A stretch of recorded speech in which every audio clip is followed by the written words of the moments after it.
અને શુદ્ધાત્મ તત્વની ઉપલબ્ધ નિર્વાણનું પરંપરા એ કારણ હોવાને લીધે. બીજો વાત શું કીધું? સર્વજ્ઞ પરમાત્માની ધ્વનિમાં અવાજ એવો આવ્યો. અવાજ કો વચન કો દિવ્ય ધ્વનિ પ્રધાન ઓમ જકાર બાર સભામાં અંદર ઇન્દ્રોના સન્મુખમાં એવી વાણી આવી. એ વાણી ચાર ગતિનું નિવારણ કરવાને સમર્થ છે. અને શુદ્ધાત્મ તત્વ તો નાસ્તીથી વાત કરી. શુદ્ધાત્મ તત્વની ઉપલબ્ધિ રૂપ નિર્વાણ દેખો.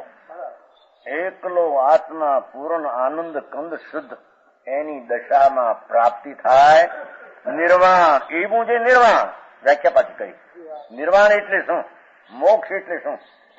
કે શુદ્ધ આત્મ તત્વની પ્રાપ્તિ રૂપ અનુભવ રૂપ એકલો શુદ્ધ આત્મા પ્રથમ શ્રદ્ધા જ્ઞાન રમણતા કરી અને પૂર્ણની પ્રાપ્તિ કરે. એવા નિર્વાણનું પરંપરા એ કારણ હોવાને લીધે. પરંપરા કેમ કહ્યું? વાણી એ નિમિત્ત છે અને વાણીએ કહેલો ભાવ અંદર પ્રગટ થાય એ ખાસ સાક્ષાત કારણ છે. શું કહ્યું? વાણી વિતરાગની એ તો બાહ્ય નિમિત્ત છે. એનું મૂળ કારણ મોક્ષનું આત્મા શુદ્ધ ચૈતન એનું અંતર્મુખ થઈને જ્ઞાન દ્રષ્ટિને અનુભવ કર એ સાક્ષાત મોક્ષનું કારણ. એમાં નિમિત્ત કારણ આ વિતરાગની વાણી પડે. તેથી પરંપરા કારણ સાક્ષાત કારણ તો મોક્ષનો માર્ગ સમજાનો. પણ એ મોક્ષ માર્ગ બતાવ્યો એને એથી એને નિમિત્ત કારણ કહેવામાં આવ્યું. જે મોક્ષ માર્ગ સમજ્યો એને નિમિત્ત કારણ કહેવામાં આવ્યું. એથી એને પરંપરા કારણ મોક્ષના કારણમાં કહેવામાં આવ્યું. સમજાણું? એ વાત તો આત્માની વાત શાસ્ત્રની વાત જ બધી જીવી. કથા વાર્તા હોય તો મારી સાંભળીને રાજી થઈ જાય. ઘરે કે હું સાંભળીને આવ્યા કે આમાં કેવું મગનભાઈ.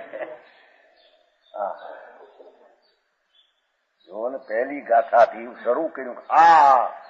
હું કહીશ એ શાસ્ત્રો પ્રણામ કરવા લાયક અને એવા શાસ્ત્રો કથન કરવા લાયક. તો કેમ કે ભગવાનના મુખથી નીકળેલા અને એનું સફળપણું ચાર ગતિનો અભાવ બતાવનારા માટે તે પ્રણામ કરવા લાયક અને કહેવા લાયક.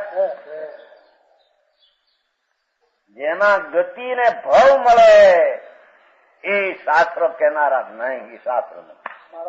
હવે ગતિને ભવ તો અનાદિકાળથી મળતા આવે છે અને ચાર ગતિના કારણ એવા પુણ્ય પાપના ભાવ તો અનાદિકાળથી કરતો. હવે એમાં નવું શું કર્યું ભગવાનની વાણીએ? જો એ વાણી સાચી હોય તો એ વાણી નહીં. ત્રિલોકનાથ પરમાત્માની વાણી ચાર ગતિનો છેદ કરી શુદ્ધાત્મ તત્વની અનુભવ રૂપી પ્રાપ્તિ એવા નિર્વાણનું પરંપરા કારણ હોવાને લીધે એથી એને પરંપરા કારણ મોક્ષના કારણમાં કહેવામાં આવ્યું. સમજાણું કાંઈ?